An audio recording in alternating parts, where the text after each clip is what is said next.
Hello, everyone. Thank you very much for joining us today for a really interesting talk. Anna, can you please put the slide onto the announcement about the Congress that's coming up? I want to highlight for everyone that we have a really exciting program that's planned for this year's Congress that will be held October 28th through 30th in Stellenbosch, South Africa. This is the first time that ISV will be holding our meeting outside of Europe, Asia, and North America. And so we're very pleased that the committee has organized such an amazing conference. For those of you who haven't been, we encourage you to take the time to maybe extend your trip and do something exciting specific to South Africa, such as a safari. So Stellenbosch is near Cape Town for those of you who would like to be thinking about your travel. Can you on to the next slide, please? I'd also like just to note that this is part of a series sorry, let me just first tell you a little bit about some of the speakers. You can see we have some very diverse topics that will be presented at the meeting in Stellenbosch. And what I'd like to emphasize is that the abstract submission deadline has been extended to July 8th. So you have another week to submit your abstracts. And we've had very exciting abstracts submitted so far, including a number of people who have applied for various grants to enable them to come. And so the committee has been hard at work having evaluated those. However, we still have room for more abstracts and would particularly welcome abstracts in the areas of structural biology in vaccine design, systems vaccinology, and therapeutic cancer vaccines. As you know, we cover many, many topics, as you can see from this slide, that include a number of issues of how do you actually innovate and then get vaccines out into this changing world, in addition to all of the different topics. Next slide, please. So as I mentioned, you have one more week to get your abstracts in, so please submit them. Next slide, please.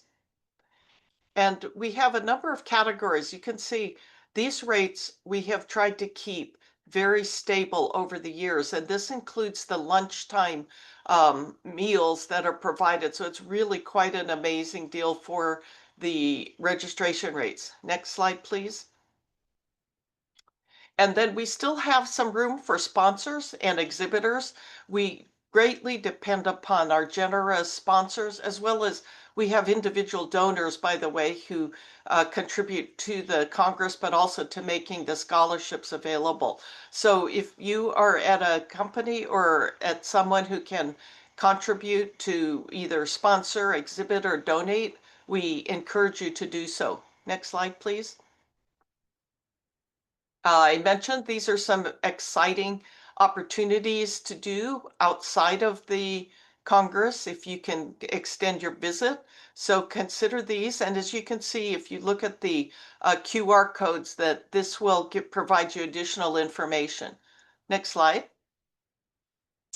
So we have, in addition to this series that you're participating in today, we have another series that is the Next Generation Vaccinologist webinar series. So we have the next one will be next week.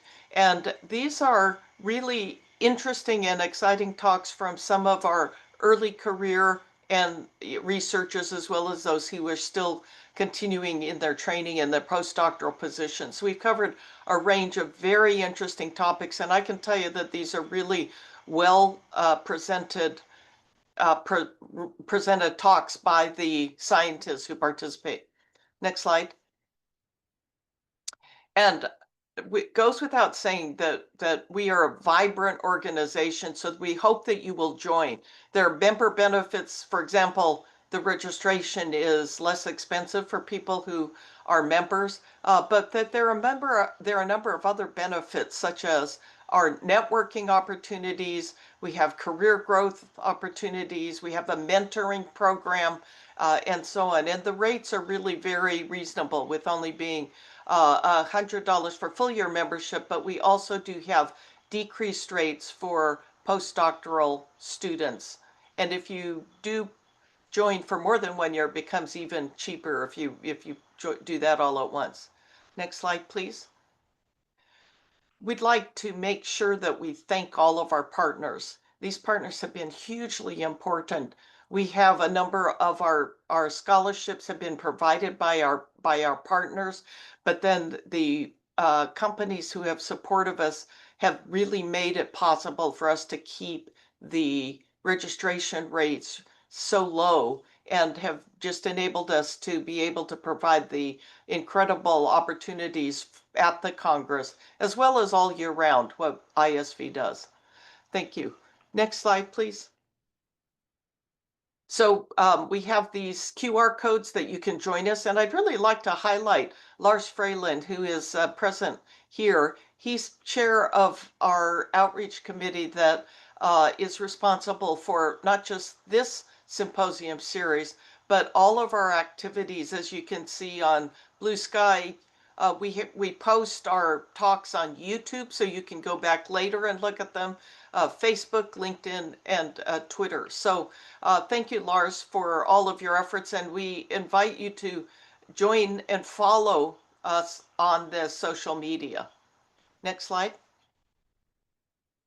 All right, so save the date for the Congress, and with that, we will move on then to our speaker of the day. This is Dr. Mateusz Hasso-Agopsowicz from the World Health Organization. Dr. Hasso-Agopsowicz is the technical officer in the immunization department at WHO, and he is based in Switzerland. His work focuses on vaccine developments, especially for vaccines with high impact in low and middle income countries.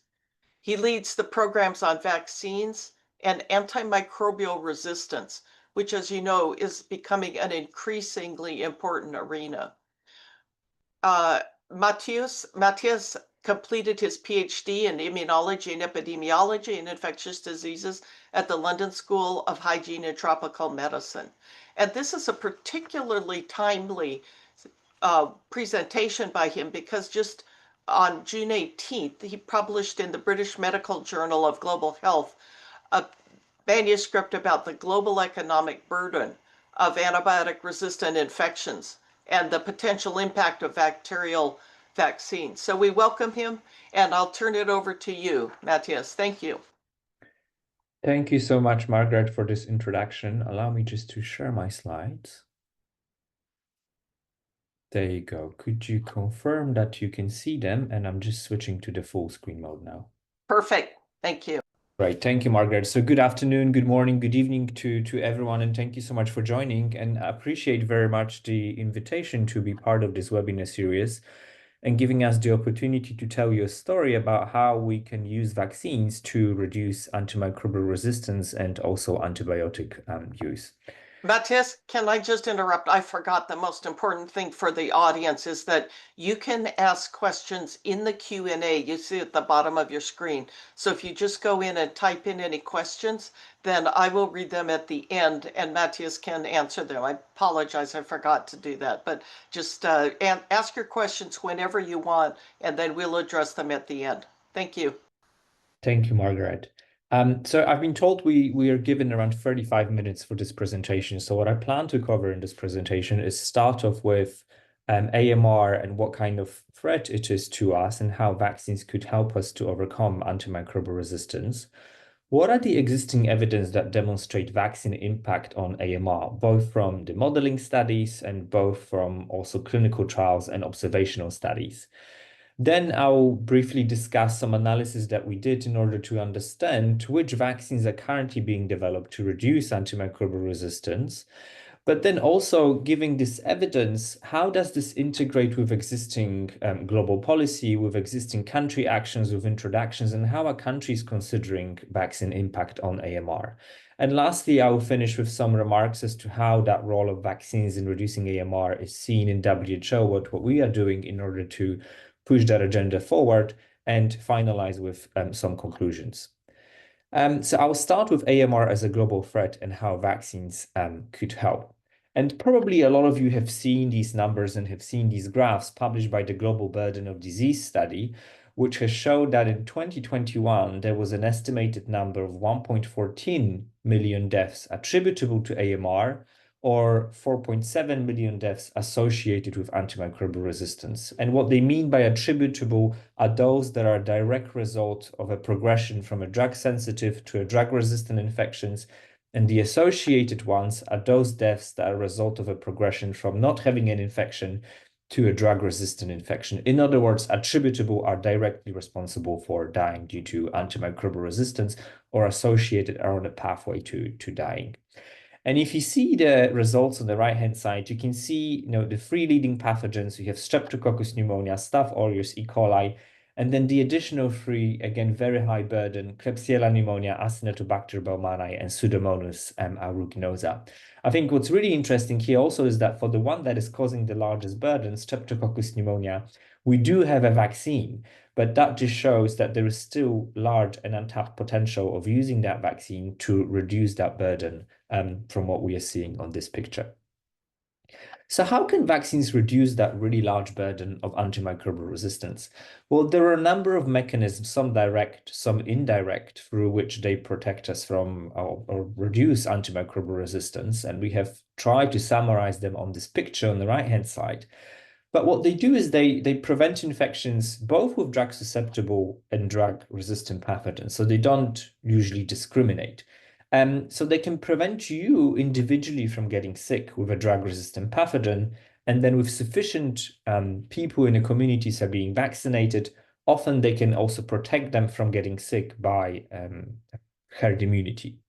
Because they reduce the incidence of drug-susceptible and drug-resistant infections, they prevent you and they prevent communities from becoming sick. They also decrease the antibiotic use that is often associated with treating these infections.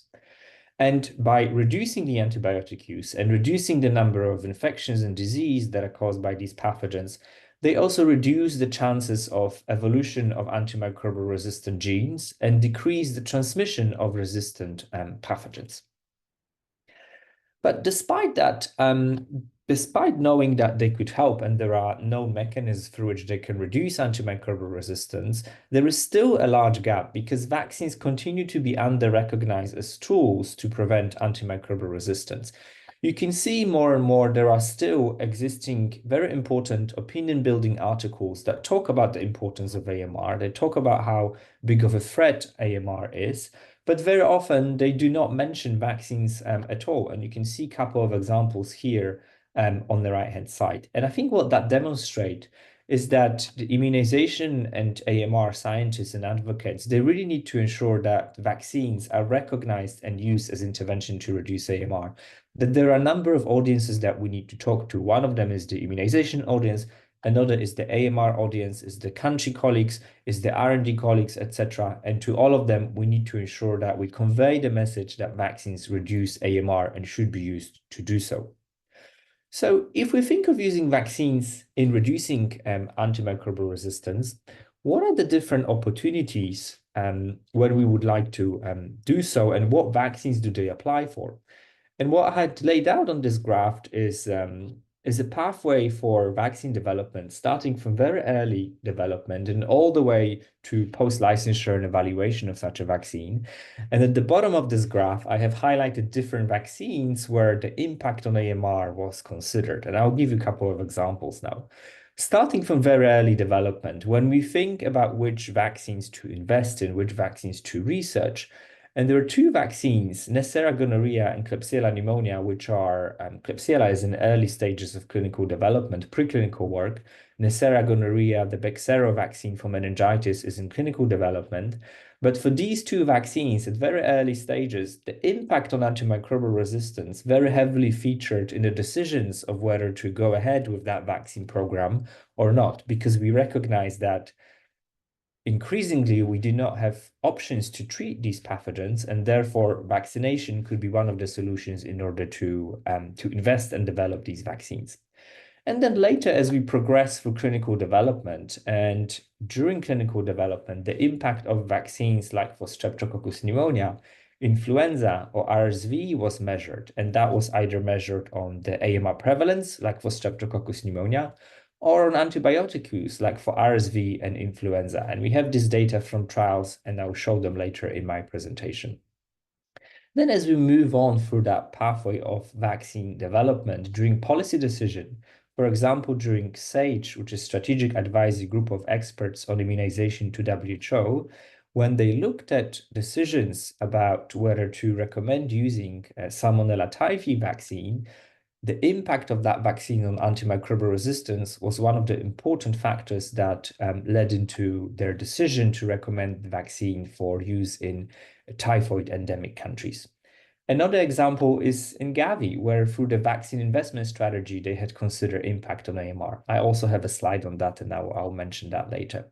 And then later, as we move into countries, and countries are introducing vaccines into the immunization programs, and they're thinking, okay, how can we now evaluate what the impact of such a vaccines would be in our country? And as the coverage increases, again, how can we evaluate the impact on AMR, on the antibiotic use, on population health, on cost, etc., etc. So you can see there are many opportunities across the development of vaccine pathway that we could use in order to measure vaccine impact on AMR. But despite that, we still see that in countries, that impact of vaccination on antimicrobial resistance is still not optimally recognized and not optimally integrated into something that are called national action plans on antimicrobial resistance. And these are essentially strategies that countries need to come up with in order to say how they're planning to reduce AMR in the particular country. And they have a number of interventions to choose from, and they could integrate these integrations into national action plans on AMR. And there was a review conducted which had looked at 77 national action plans on AMR to see how vaccines are integrated into these plans. And what they had found is that around 87%, so quite a large proportion, they do mention vaccines. However, only less than a half, around 43%, they have indicators that would allow capturing the role of vaccines, their success or lack of success, I would allow for monitoring of vaccine performance on AMR. And 10 of the national action plans did not mention vaccines at all, which is worrying because often that data was coming from high-income countries. So I think what this means is that there is some understanding of the role of vaccines in reducing AMR, but it often doesn't translate to action and integration with other AMR-related interventions like WASH, like antimicrobial stewardship, etc. Why do we think that may be? I think one of the reasons is because so far, for a very long time, we had very limited evidence, standardized evidence that would allow us to look at and understand to what extent vaccines can reduce antimicrobial resistance. And with that, I want to show you some evidence that we had conducted in order to answer that question. And one of them is we had published last year a report which looked at the impact of vaccination on antimicrobial resistance and antimicrobial use. And I'll go through the details of this report.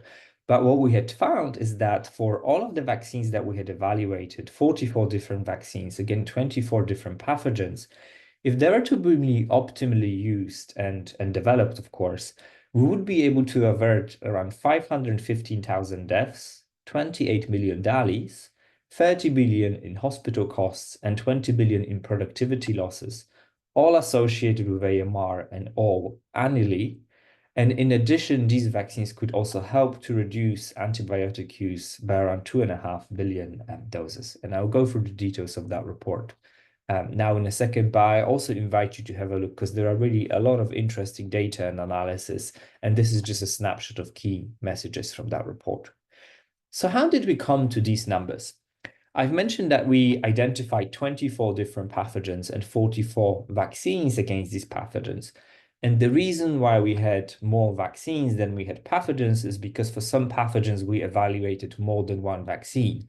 For example, for extraintestinal pathogenic E. coli, it can cause urinary tract infections, but it can also cause bloodstream infections. A vaccine may be different. Or for tuberculosis, one vaccine could be given to infants, another vaccine could be given to adults and adolescents to prevent progression to active disease. So this is why we had more vaccines. We had included pathogens that already have vaccines, like Hib, flu, rotavirus, Salmonella typhus, Streptococcus pneumonia. We also included pathogens that have vaccines in late clinical development at the time of doing this analysis. Some of them are not relevant anymore, like TB, gonorrhea, norovirus, etc. And also pathogens with vaccines in early development, Acinetobacter baumannii, ETEC, Group A Streptococcus, Klebsiella pneumonia, and so on.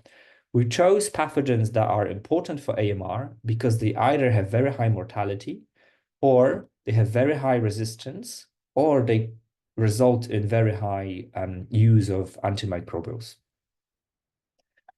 What we then did is for these 24 different pathogens is we had extracted data from the Global Burden of Disease study from 2019, which we used throughout this report as a backbone for these analysis. And onto that data for the particular age groups and target groups that we were looking at for the particular vaccine, we applied what we call vaccine assumptions, which was around how long will the vaccine last? What will be the efficacy of such a vaccine? What will be the coverage of such a vaccine? And for some, these were known. Like for Streptococcus pneumonia, we know what's the coverage of that vaccine and what the performance is. But for new vaccines, we had to make some assumptions. And we did that in order to estimate the averted proportion of the global health burden, which are deaths and DALYs associated with AMR. In addition to that, we also looked at vaccine-averted antimicrobial use. And in order to do that here in step 4, we needed to collect additional data that reports on antibiotic use in hospital, in communities, antibiotic consumption, reports data on use and consumption for a given syndrome, and then also for each syndrome, what pathogen is contributing to that syndrome and what proportion of that syndrome is caused by a particular pathogen, to then be able to calculate antibiotic use or antimicrobial use associated with that particular syndrome and pathogen, and to be able to then apply data on vaccines and the different scenarios to be able to calculate the vaccine-averted antibiotic use. What we also calculated is the economic burden. And here we needed to collect additional data on the length of stay in a hospital, how much does it cost to treat the drug-resistant infection, what is the cost of staying in a hospital for each setting, but also what are the employment and wage estimates for different countries and for different WHO regions. What we had created is we had to convert that data to standardized metrics and conduct meta-analysis to be able to understand the additional costs of treating drug-resistant pathogens for different WHO regions and settings and for different pathogens that were included in our analysis, to be able to then apply vaccine scenarios and calculate the vaccine-averted proportion of that particular cost.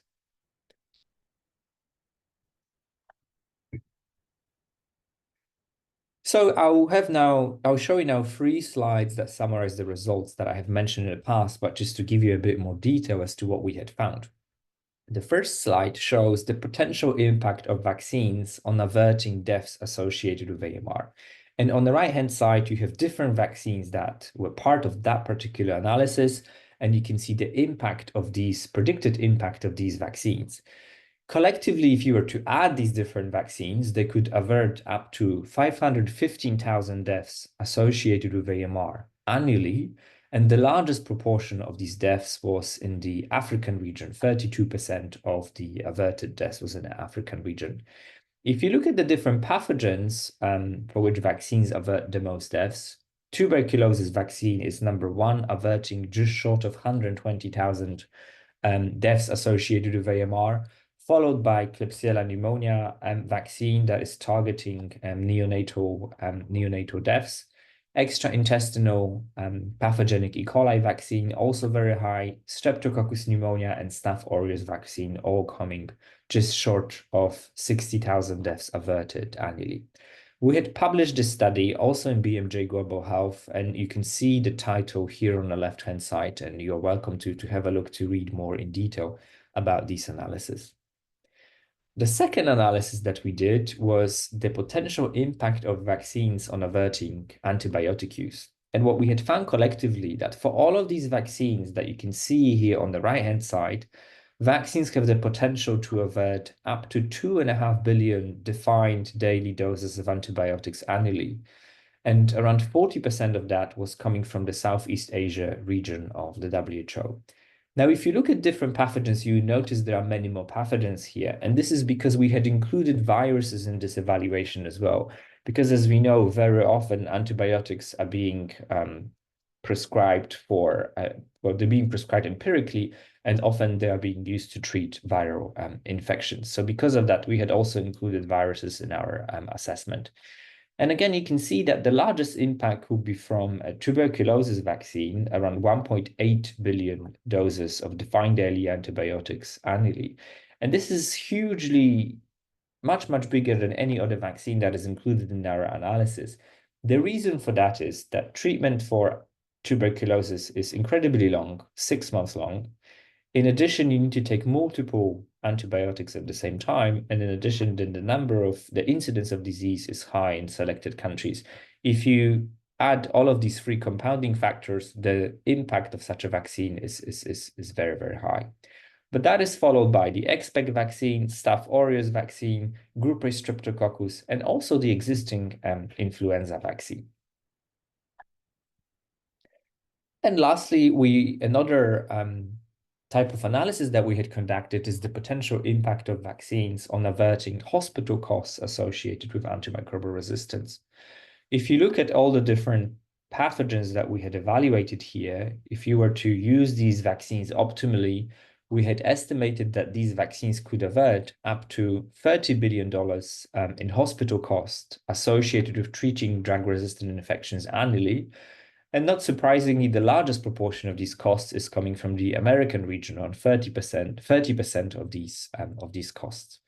And if you look at different pathogens that are costing a lot hospitals to treat these infections, Staphylococcus aureus is the #1 vaccine that would prevent just a little bit over $8 billion annually, and XBEC vaccine just a little bit over $7 billion annually. And this is because these two pathogens are very often found in hospitals. These are nosocomial infections, and they require long stays in hospitals and expensive treatment. And this is reflected in the total costs and then the vaccine impact on these total costs. And as Margaret has mentioned last week, we had just published this analysis, the global economic burden of antibiotic-resistant infections and the potential impact of bacterial vaccines and modeling studies in BMG Global Health. I invite you to have a look to see further what we did in our analysis and how we came to these results. There are also additional resources in the report that I invite you to look at. For each of the vaccines, after the 44 that we had evaluated, we had created these dashboards that allow you to see at the top what are the vaccine attributes, then just below what is the expected impact of such a vaccine on AMR, then on antibiotic use, and then on the economic burden. We also have a dashboard that you can access where you can look at the impact of vaccines on AMR by different vaccine and by different region, or where you could compare different vaccines and their impact on antimicrobial resistance. This is available on the WHO website. You can find the link in the report, or you can Google WHO vaccines and AMR, and you should be able to be directed to this page. But importantly, these are modeling analysis. So they come with a number of assumptions and limitations that limit our confidence in whether these vaccines will actually have such an impact that we are modeling here. These are not direct observations, and importantly, they rely on global burden of disease project estimates. These have limitations, especially from low and middle income countries, because the data coming from these countries is sparse and it's often model extrapolated, which limits our confidence in their application to our modeling analysis. There are also data gaps in AMR impact. DALIs, for example, are underreported for a number of pathogens, like enteric pathogens, or for Neisseria gonorrhea, where DALIs related to loss of fertility is not reported. Therefore, the impact of gonorrhea vaccine in our analysis, I believe, is underreported because we're not capturing all the required data to inform that analysis. What we also don't capture here is the direct vaccine effects. We capture only direct vaccine effects, and we do not capture indirect effects like through herd immunity. We assume moderate to high coverage, which could overestimate some of these assumptions. And we exclude analysis of vaccine-averted reduction of antibiotic use on what will happen to future AMR prevalence following the reduction of antibiotic use from a particular vaccine. But in addition to that, luckily, we also have a number of studies from observational studies from clinical trials that increase this confidence that vaccines do have impact on antimicrobial resistance. And this slide shows the impact of pneumococcal vaccine on prevalence of non-susceptible invasive pneumococcal disease. This is in the United States in children under 5. And this graph shows what happens after the introduction of PCV13. And we can see that shortly after the introduction of that vaccine, there was a decrease in antibiotic-resistant cases between 60 to 80% for various types of antibiotics, which is very, very encouraging. Well, if you would, this graph only goes to 2013. If you were to expand it to up to now, what you would also see is unfortunately that for the serotypes that were not part of the vaccine, these were the ones that are causing disease.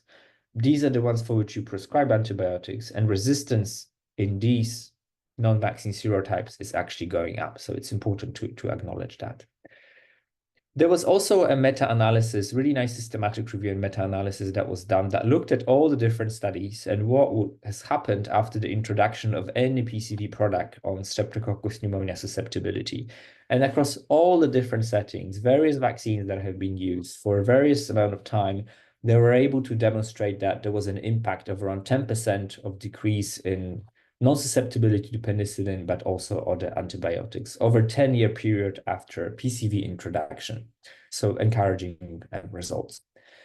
There was also a really interesting analysis that was conducted based on the analysis of demographic health surveys and multiple indicator cluster surveys, which looked at what is the impact of existing vaccines, pneumococcal conjugate vaccines and rotavirus vaccines, in reducing antibiotic use in children under 5 in low and middle income countries. And what they were able to do is to first see what is the impact of vaccines under current coverage, and I believe this was published in 2021, and then also under the expanded coverage, so what WHO recommends, which is 90% coverage.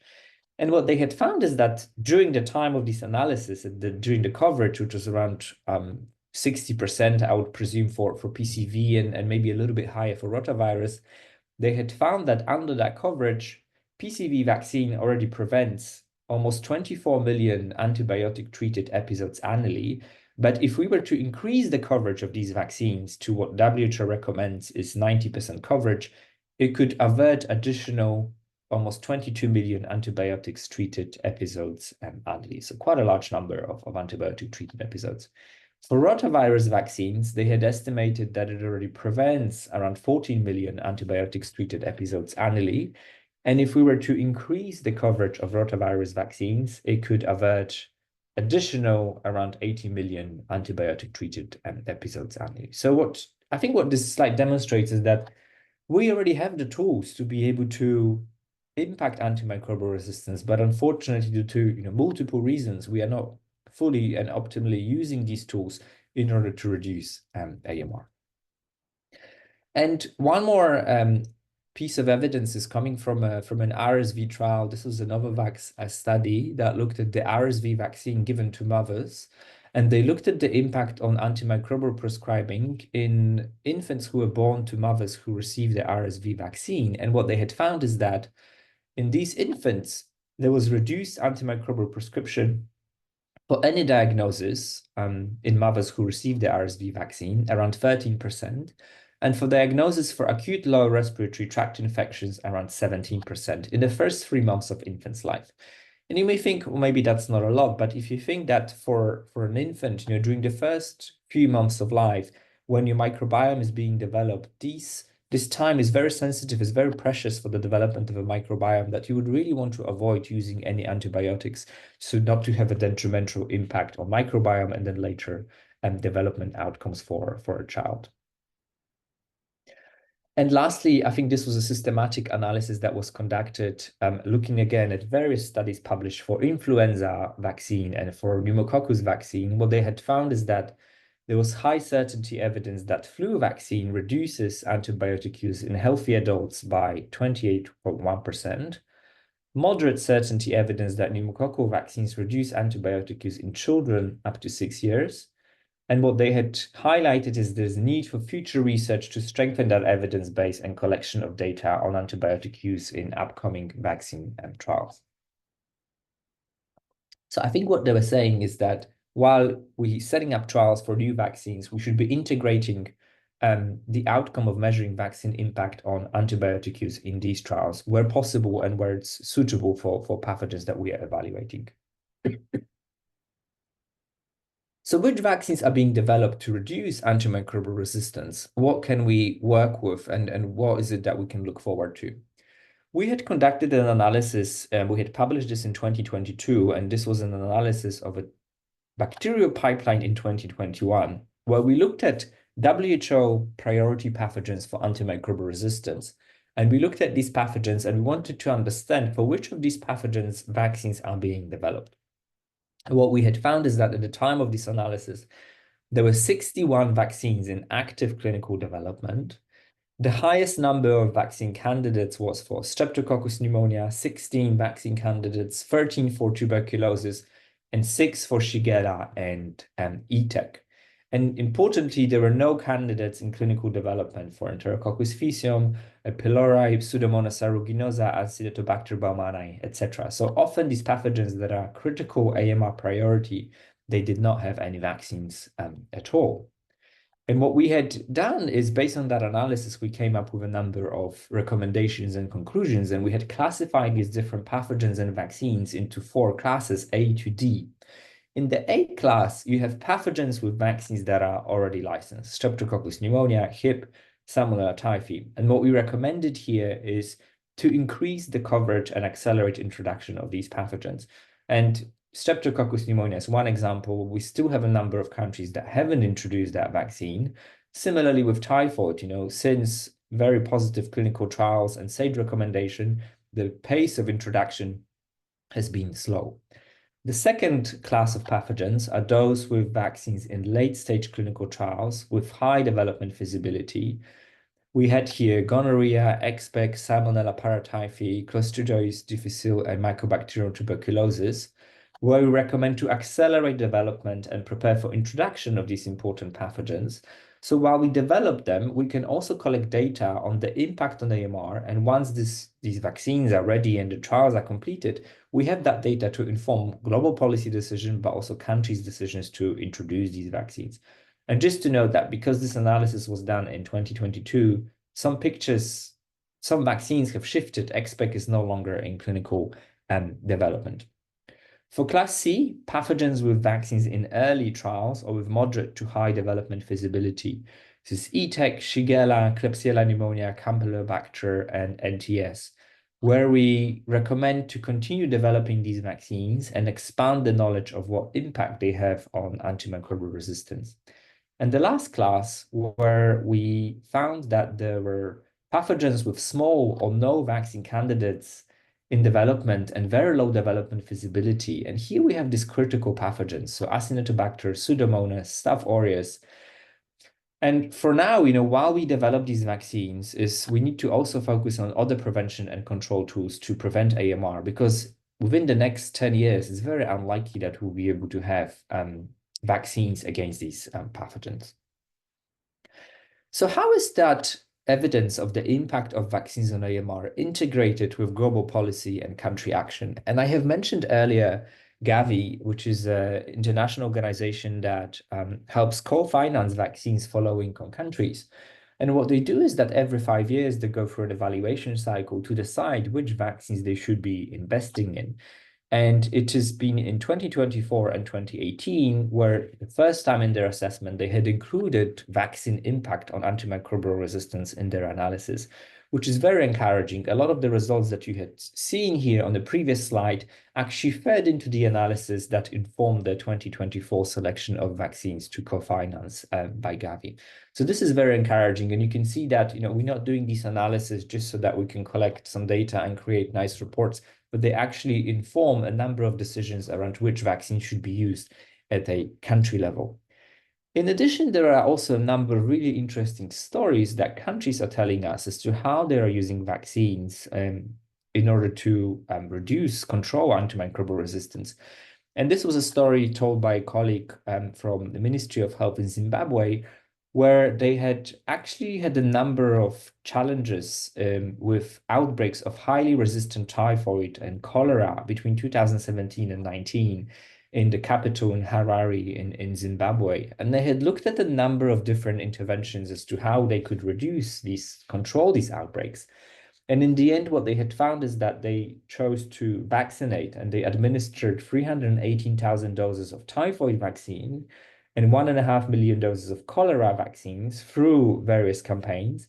And that allowed them to successfully control these outbreaks, but also to reduce resistance that they had been observing, and which led to a number of decisions about consideration for use of these vaccines, typhoid vaccine, in their routine immunization program.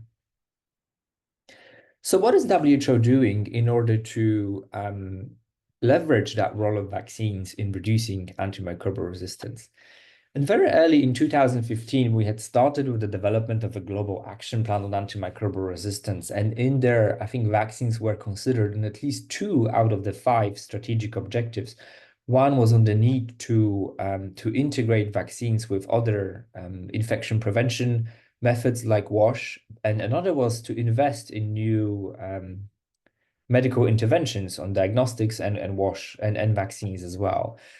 But what we're doing now is actually WHO has received a mandate from member states this year in order to revise this global action plan on antimicrobial resistance. So we're working very closely with our AMR colleagues to ensure that vaccines will be very well reflected in this global action plan on AMR.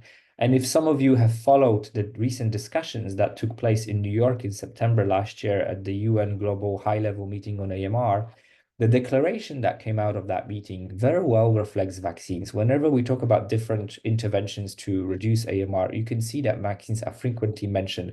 And there is definitely an increased recognition of the role of the impact on AMR. The second document that you can see here is something that we call people-centered approach to addressing antimicrobial resistance in human health. What this essentially is support to countries in their development of national action plans on AMR, and support for them to choose appropriate interventions for their context to how to reduce antimicrobial resistance. And vaccines very prominently feature in there as one of the pillars that countries could choose from in order to reduce AMR. So because of that, I'm hoping that, if I show the slides with the national action plans on AMR in the next couple of years, we could hopefully see an increase in how countries consider vaccines in the fight in reducing AMR. And lastly, global research agenda for AMR in human health, where the role and impact of vaccines was considered as one of the research priorities, especially in a context for new and emerging pathogens like Klebsiella pneumonia, but also for some of the existing ones like for tuberculosis. And lastly, we have also developed something that we called an action framework that aims to help us leveraging vaccines to reduce antibiotic use and prevent antimicrobial resistance. And this is an annex to the Immunization Agenda 2030. What this action framework contains is a number of actions that different stakeholders need to take in order to leverage that role of vaccines in reducing AMR and antibiotic use. And these actions are centered, directed at pharmaceutical companies, researchers, at international organizations, at policymakers, at country stakeholders, and so on. And they are centered around 3 strategic goals. The need to expand the use of licensed vaccines to maximize their impact on AMR, like for pneumo, like for typhoid. The need to develop new vaccines that contribute to prevention and control of AMR. And importantly, expanding and sharing knowledge of vaccine impact on AMR. At the time of writing this document, we knew very little, and luckily our base of evidence has expanded since, but still recognizing limited data coming from low-income countries. So allow me to finish with some conclusions. What we had estimated in our analysis is that the vaccine have the potential to annually avert up to 515,000 deaths and $30 billion in hospital costs associated with AMR annually, in addition to $2.5 billion antibiotic doses. And that the impact of vaccines in reducing AMR, it needs to be really recognized by two types of stakeholders. One is the AMR group of stakeholders, and another is the immunization stakeholders. And the messages that we tailor for each of these group of stakeholders are slightly different. To immunization colleagues, we're saying vaccines, in addition to deaths and DALIs, they also impact AMR. But to AMR colleagues, we're saying, in addition to all the different interventions that you consider to reduce AMR, vaccines also have contribution in that pool of interventions. And that needs to be reflected in these global, regional, and national AMR and immunization strategies. The introduction of existing vaccines, it needs to be accelerated and the coverage increase. And I gave a couple of examples like Streptococcus pneumonia, typhoid. And we want to do that because we would like to ensure that all vaccines, they reach the immunization targets of Immunization Agenda 2030. We also call for the use of vaccines in all the age groups, which is where the resistant rates, infections with resistant pathogens are particularly high. We also need to think of preparing for the introduction of newly developed vaccines. And this is where we need to systematically evaluate that impact on AMR and embed it into existing decision frameworks, like regulatory frameworks or policy decisions, or when it comes to decisions at country levels. And one ways of doing that is through collecting data through clinical development, through observational studies, but also supporting through the development of preferred product characteristics, or for those vaccines that are much more challenging in developing research roadmaps that would help us to map what are the important research to advance the development of these important vaccines. Thank you so much, colleagues. It was a great pleasure to present here, and I welcome any questions now. Great. Thank you so much. This is really such a fascinating and crucial area. So we appreciate all the work that you're doing. I'm going to start with a first question from Nick Wilcox from University of Oxford that could take all the rest of our time answering. It's such a interesting question, which is, in your impact studies, was the BCG vaccine used for TB, and did it seem to work worldwide? So the answer is no, we did not evaluate the impact of a BCG vaccine. I think the reason we did that is because when we consider resistance of TB, the particular case for resistance of TB, it's more seen in the older populations, is where the BCG vaccine does not work as well. And we wanted to highlight the potential for new vaccines. So we wanted to highlight the potential for the M72 vaccine, which is currently in development, is in phase 3 clinical trial, and we wanted to understand what will be the impact of such a vaccine, but also for some other vaccines that will be targeting at other age groups, like MTB vaccine, which is again in development, and we wanted to understand the potential impact of that vaccine. So we had two scenarios. One vaccine was the M72, which would be given to adults and adolescents. And another vaccine would be a vaccine given to younger populations. But we did not look at the impact of BCG, given also that the coverage of BCG is quite high. So it would be difficult to extrapolate to understand what is the impact on AMR. All right, thank you. Our next question is from Dr. Tekele Tsetsera from Ethiopia, who's in the veterinary field. He's asking, what are OMITS vaccines? And I'm sorry, I actually didn't understand exactly which he's referring to. It's OMITS. I'm not aware what that is. Would you mind, Dr. Takele, would you mind explaining? What would you mean by that? Yeah. Can you perhaps, since it's a challenge always to unmute everybody, maybe you could, Dr. Tekele Tsegera, can you type that back into the chat? And in the meanwhile, we'll go on to this is Omar. He says, interesting presentation. Thanks. Two questions. So I'm just going to read them one by one so you can answer them. The first is, in LMICs, where antimicrobial stewardship is weak or even absent, and I will say it occurs everywhere as well, living in a non-LMIC, that we still have challenges with usage of antibiotics. But in any case, in LMICs where antimicrobial stewardship is weak or even absent, and antibiotic misuse is widespread, do you still expect vaccines to have a meaningful impact on AMR? Well, I think what we are saying that, following an introduction of a vaccine and its widespread use, high coverage, if we have demonstrated efficacy, I think in addition to that, what needs to be followed is changes, for example, in guidelines as to how disease need to be treated. So then they are reflected in how antibiotics are prescribed, and hopefully that will then have impact on antibiotic use and so on. I do recognize that, of course, in low and middle income countries, the way that antibiotics are being used is vastly different from high income countries, and that creates a number of challenges as to how we measure the total antibiotic use, how we access antibiotics, and so on. I think there are you can find evidence for the fact that vaccines will not impact antimicrobial use, and find evidence that they will impact antimicrobial use. And I will call for two studies.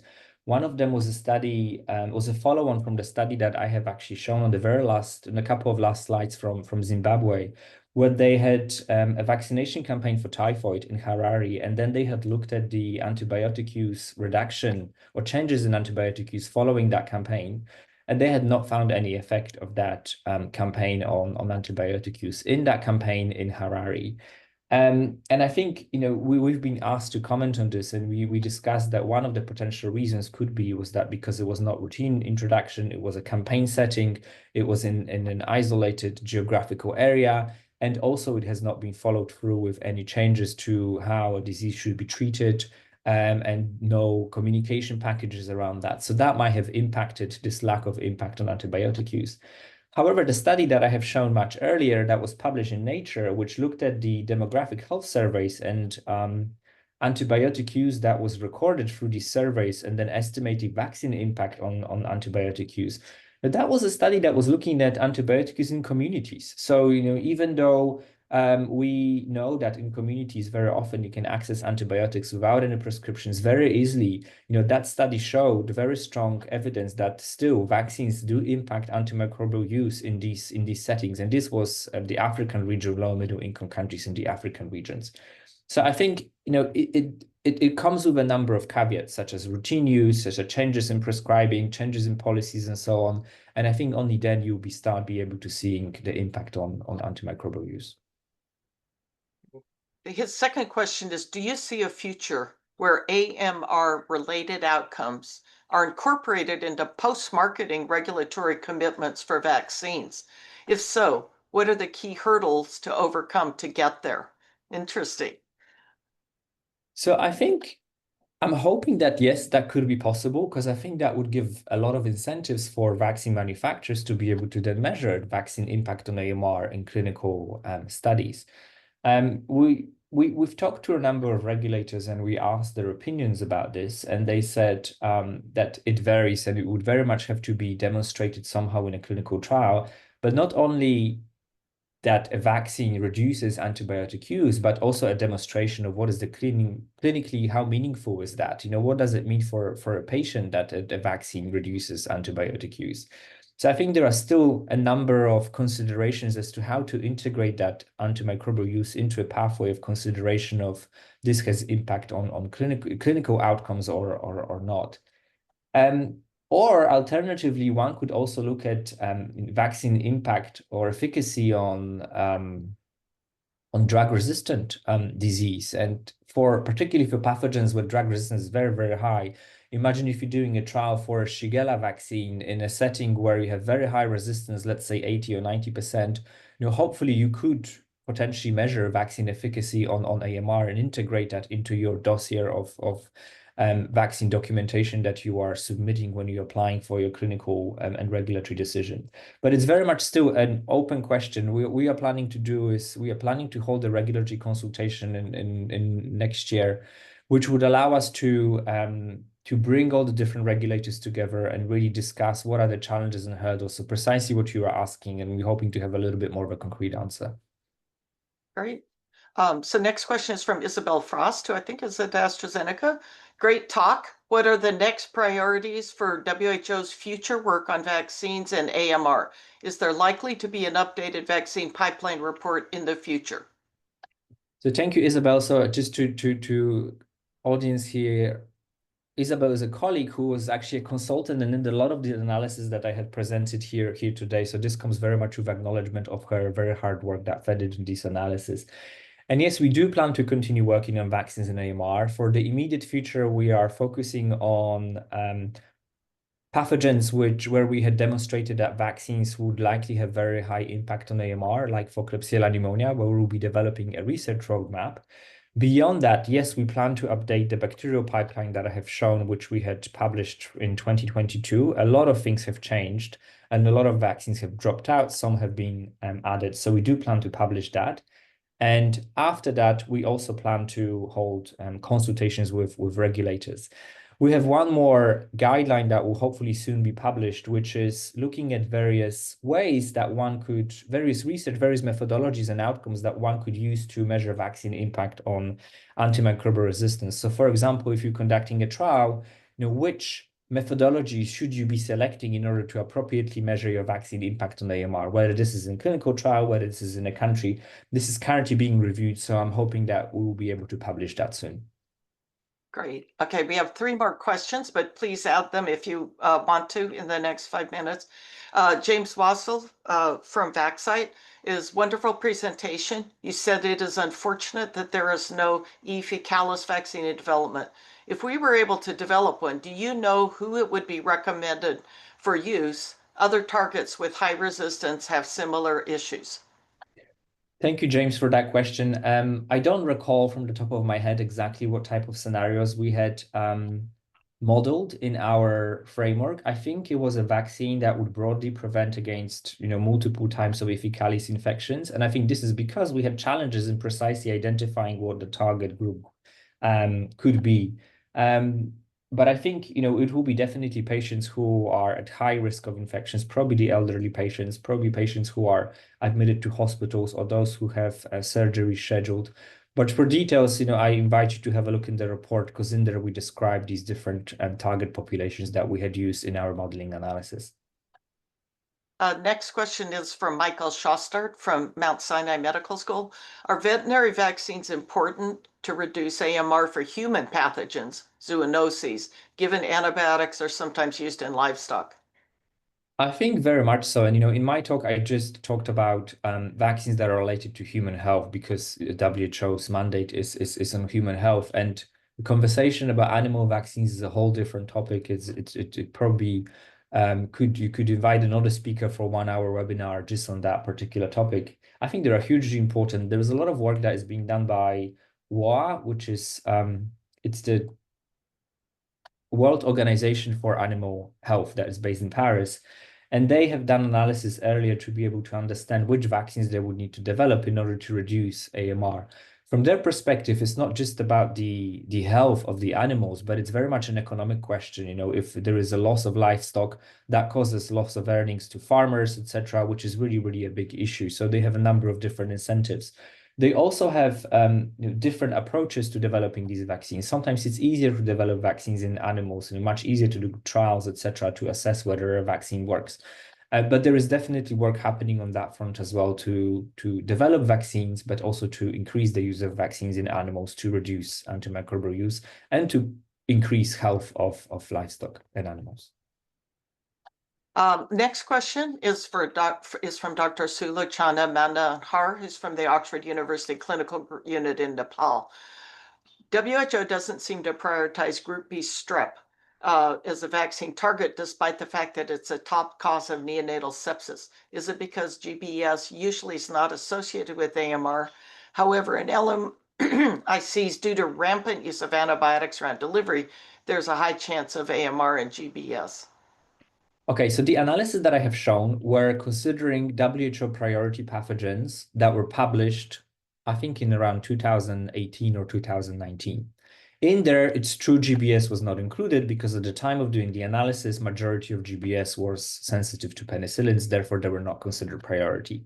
Since then, in 2024, WHO has published an updated WHO pathogen priority list where I believe GBS is included, is the macrolide resistant GBS. So that is on the pathogen priority list.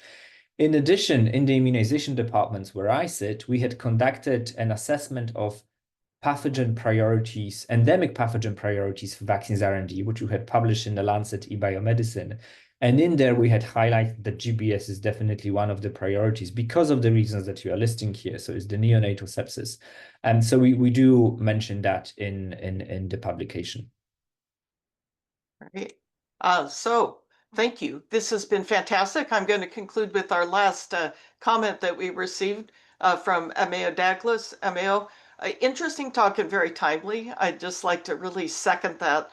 This is such a huge issue that affects us all, and you've presented such a really nice overview of the issues and what's being done and the ways to think about it. So thank you very much, everyone. I'd just like to remind everyone that the deadline for submitting abstracts for the Congress to be held in the 12th to 14th of October in Stellenbosch near Cape Town is July 8th. So please submit your abstracts if you haven't yet. And thank you again, Mateusz. This was really a fantastic talk. Goodbye, everyone. Thank you. Thank you for having me. Have a good afternoon. Bye-bye.